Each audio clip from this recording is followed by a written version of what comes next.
The lower house of the Legislative Assembly finally managed to hold a quorum session on Wednesday night. 75 members from the mass party of Evo Morales, who make up 2/3 of the House, met and condemned the coup. They called on the security forces to stop repressing the people and elected Sergio Choque as Speaker of the lower house. They also rejected the appointment of a cabinet by the self-proclaimed President Jeanine Áñez. It is shameful.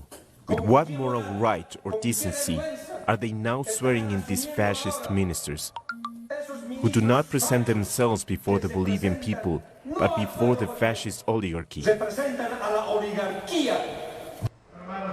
A few hours earlier, the Senator Jeanine Áñez named what she called her cabinet in front of senior commanders of the armed forces. She had proclaimed herself president on Tuesday before an almost empty Legislative Assembly and was handed the presidential sash by the outgoing chief of the armed forces. Yet she insists there has been no coup in Bolivia.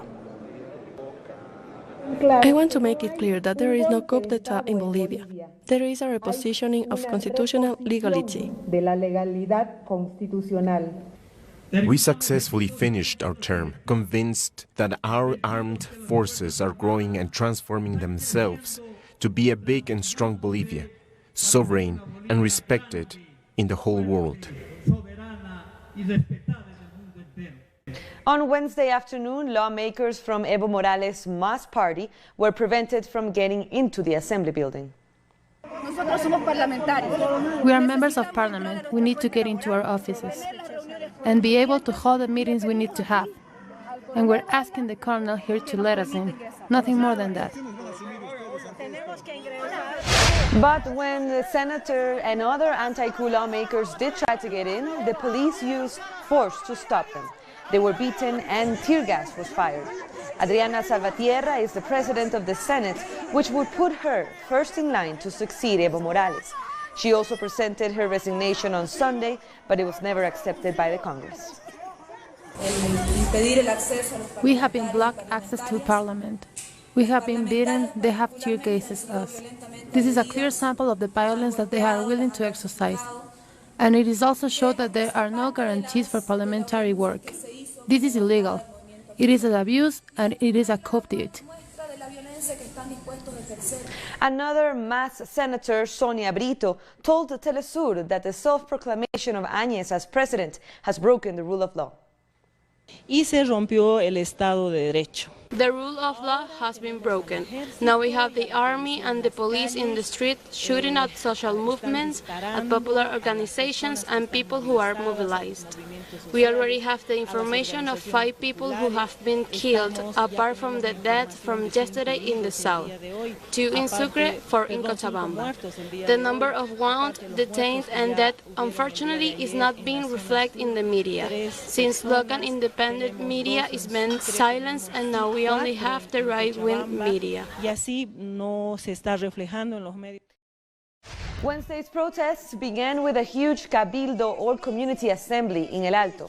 They said they would not allow the Senator Jeanine Áñez to lead the country. And they also condemned the media for remaining silent about police repression. Here all the people of El Alto are mobilizing to march to La Paz, because we cannot accept that a racist assumes the presidency. What's more, this lady hates our symbol, the Huipala flag, so we are united from the grassroots up. We are not being led by any political party. We have had beatings, people arrested unjustly, even the loss of human lives. But none of the media speaks of this. The whole of the city of El Alto condemns these media for being in the pocket of the right. Thousands then set off for the center of La Paz and Plaza Murillo, where the Legislative Assembly is located. They say the self-proclaimed president has no legitimacy and must leave. Trade unions and campesino organizations also promised to march on La Paz and hold a general strike if constitutional order is not restored. Bolivia's deposed President Evo Morales gave an exclusive interview to Telesur on the first day of his political asylum in Mexico. He repeated his call for dialogue as the only solution to the violence in his country. And he called on the police to stop shooting at protesters, saying that the demands of social movements can never be stopped with bullets and weapons.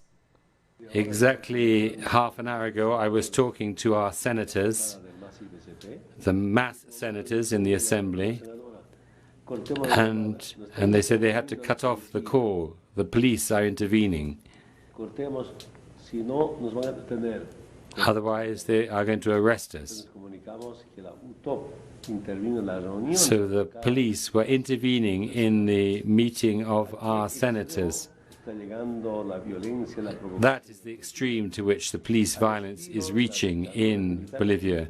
This is like the old military dictatorships, and what's more, they have the Bible in their hands. But tanks in the streets, helicopters, dropping tear gas, as we saw a couple of days ago. I want the people of Bolivia to know, and the people of the world to know, that we have been aiming to try to avoid violence. We have provided a lot of equipment to these two important institutions, to the police to protect citizens and the other to defend the country. And now they are using weapons against the people. In my own experience, with bullets and weapons, you will never solve the demands of a movement. Whether it's a social movement, a trade union movement, a movement of the poor. So they've just informed me 30,000 people in an Alto have been mobilized. You can't stop them with bullets. And in other departments there are movements. This is a spontaneous uprising. It's automatic. But I am asking for peace. We want to end violence. But they have provoked us. They have provoked this resistance. Hundreds of people gather in London against the coup in Bolivia and in support of the ousted President Evo Morales.